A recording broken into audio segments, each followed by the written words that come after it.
지금 여기서 얘기를 했었던 내용 중에 보시면 브라이언 트레이시가 얘기하는 부분의 첫 번째, 저희가 고객이 구매 행동을 하는데 가장 중요하게 느끼는 부분, 불만이 있을 때 구매가 발생이 된다고 얘기를 했어요. 근데 이 불만은 욕구에서부터 온다고 얘기를 하죠. 내가 채워지지 못한, 내가 가지고 있지 않은 또는 그동안 내가 사용해 봤던 서비스나 제품들에서 불만이 생기는 거는 내가 이미 가지고 있었던 욕구를 충족하지 못했기 때문에 이 불만으로부터 구매 욕구가 발생이 된다고 얘기를 하고 있습니다. 그리고 이 결과는 결국에 지금 현재 상태, 고객이 어떤 현재 상태를 가지고 있느냐, 불만을 가지고 있는 상태를 우리가 만족의 과정으로 가기 위해서 ABC 이론으로 얘기를 해주셨습니다. 그래서 현재 내 고객의 상태가 불만이 있거나 욕구가 채워지지 않은 상태에서 내가 만족을 하기 위해서는 제품이 필요하고요. 이 제품은 단순하게 도구에 불과하다 얘기를 합니다. 결국엔 고객이 제품을 구매하는 이유는 제품을 사는 것이 아니라 만족을 사는 것이다 라고 얘기를 해주고 있습니다. 제품을 판매하는 것은 그 제품을 사용하는 고객이 얻을 수 있는 만족을 주는 행위라고 정의를 내려주고 있습니다. 이런 구매 동기에서 가장 큰 두 가지 요소가 있다고 얘기를 했습니다. 첫 번째가 손해의 두려움, 그리고 두 번째는 이익의 기대라고 얘기를 하고 있습니다. 여기서 얘기하는 손해의 두려움은 내가 무언가를 1억 원의 손해가 아니고요. 내가 이 제품을 얻지 못했을 때의 두려움을 얘기를 하고 있어요. 저희가 이제 홈쇼핑에서 얘기를 많이 하죠. 500개 준비를 했습니다. 지금 막판 30초, 10개의 물건이 남았습니다. 이랬을 때 저희 어머님들, 가정에 계신 구매 욕구가 올라온 소비자들이 전화기를 들기 시작을 하죠. 자, 이렇게 어떤 손해, 내가 이 물건, 이 제품을 갖지 못했을 때, 이 서비스를 받지 못했을 때 이 손해에 대한 두려움을 자극을 해야 한다 하고요. 그리고 이걸 얻었을 때의 이익에 대한 기대를 심어주는 것이 중요하다고 얘기를 하고 있습니다. 이 두 가지가 뭐 심리적인 요인으로 사느냐 마느냐를 결정하는 요소가 된다고 얘기를 합니다. 아까 앞에서 저희 우리 4조 윤희중 수강생님께서 말씀을 해주셨어요. 파워 상담을 하실 때 이 선생님의 수업 시간이 지금? 네. 지금만 수업이 가능합니다. 라고 얘기를 하시잖아요. 이게 손해에 대한 두려움을 자극을 하신 거죠. 그래서 이런 부분을 예로 가져가시면 좋을 것 같고요. 그러니까 사람들은 항상 어떤 제품을 소비를 하거나 또는 구매를 하는 데 있어서는 더 잘 살기 위해서 소비를 한다고 합니다. 구매 욕구가 이때 나온다고 합니다. 실제적으로 저희가 이제 뭐 더 나은 서비스, 더 나은 제품을 이제 구매하기 위해서 항상 얘기하시는 것들이 있죠. 이전 수업보다 더 좋은 수업, 그리고 이전 선생님보다 더 좋은 선생님을 만나기 위해서 얘기를 하고 계세요. 그래서 일단 고객의 의견을 충분히 오래 잘 들어준다면 고객은 자신의 주요 욕구와 걱정거리 등을 스스로 털어놓을 것이다. 이것이 바로 무의식적 실토를 얘기를 하고 있습니다. 네, 이 부분은 고객에게 던지는 질문은 우리가 하는 얘기 중에서 3분의 1만 질문으로 던지고 나머지 3분의 2는 잘 들어주려고 얘기를 하고 있어요. 그래서 고객의 이야기를 잘 들어주는 경청을 하라고 얘기를 하고 있죠. 그래서 고객은 스스로 본인이 원하는 욕구, 채워지지 않는 욕구가 있으면 자기의 걱정거리나 원하는 바를 스스로 얘기하게 되어 있다고 합니다. 단지 세일즈를 하는 또는 상담을 하는 사람은 단 하나, 질문만 잘 던져주시면 된다고 얘기를 하고 있어요. 고객은 본인이 원하는 거를 스스럼 없이 얘기를 할 수 있어요. 원하는 것도 많이 얘기를 합니다. 이걸 무의식적 실토로 질문을 통해서 이끌어낼 수 있다고 합니다. 세일즈 상담 중 찾고 있는 것, 바로 이 과정을 거쳐서 찾고 있는 것이 바로 이 핫버튼입니다. 가장 중요한 부분이라고 여기 보시면 되세요. 저희가 세일즈에서 가장 핵심적인 게 바로 이 핫버튼인데 앞에서 얘기한 질문을 유도하는 방법, 질문을 3분의 1 진행을 하시고 잘 들어준다고 하는 이 과정이 바로 핫버튼을 찾는 부분이고요. 이 핫버튼의 핵심은 바로 욕구라고 보시면 되세요. 그 고객의 욕구가 무엇인지를 찾아가는 과정이 바로 이 핫버튼. 고객의 욕구를 찾는 것이 바로 핫버튼이다. 이것은 당신 제품과 서비스를 구입하려는 첫 번째 이유, 진짜 이유이다. 진짜 이유를 우리는 욕구라고 얘기를 하고 있습니다. 그러니까 고객들이 구매를 통해서 얻고자 하는 것은 이득입니다.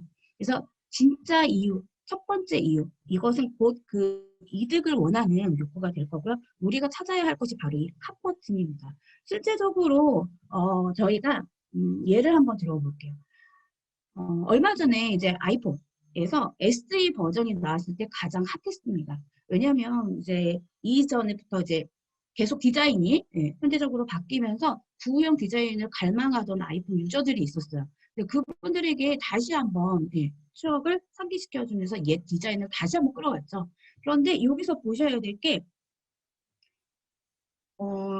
뭐 애플에서 이 상품을 내놓기 위한 것에 대한 전략은 아니었고요. 말 그대로 이제 매출 전략이었죠. 고객의 욕구를 찾았습니다. 이전 디자인을 갈망하고 있는 소비자의 욕구. 그것을 여기서 적용을 했다고 보시면 됩니다.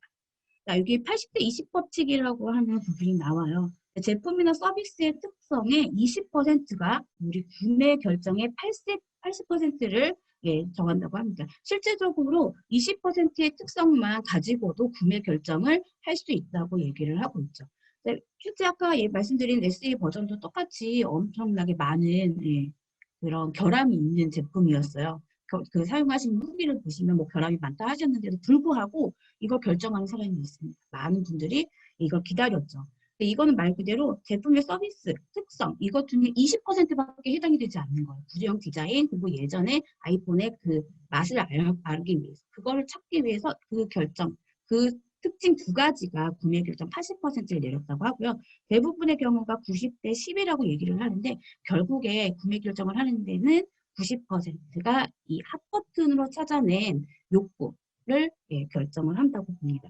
근데 이것만 보는 것이 아니라 따져야 될 부분이 품질과 효용성에 대해서도 말씀을 하셨어요. 그래서 품질과 효용성에 대한 부분은 대부분의 경우에는 필요하다고 느끼면 품질이 높지 않아도 이 제품의 구매 결정을 한다고 합니다. 실제로 저 같은 경우에도 저는 이제 쿠팡에서 이츠 쿠팡이츠라고 하는 어플을 좀 많이 사용을 하고 있어요. 실제적으로 뭐 만족스럽지 않을 때도 있습니다. 뭐 여러 가지 그런 이제 다양한 가게 그 업종들이 들어와 있기는 한데 그 중에서 제가 필요하다고 느끼기 때문에 지금 현재 너무나 많은 온택트 이제 시대가 됐기 때문에 저희 아이들도 집에서 학습을 진행을 하고 있어요. 그러다 보니까 점심이나 이런 부분을 해결하기 위해서 제가 가장 빠르게 그리고 내가 주문한 음식이 제대로 루트를 갈 수 있는지 이 욕구 두 가지를 해결해 줄 수 있었던 것이 바로 쿠팡이츠라고 하는 어플이었거든요.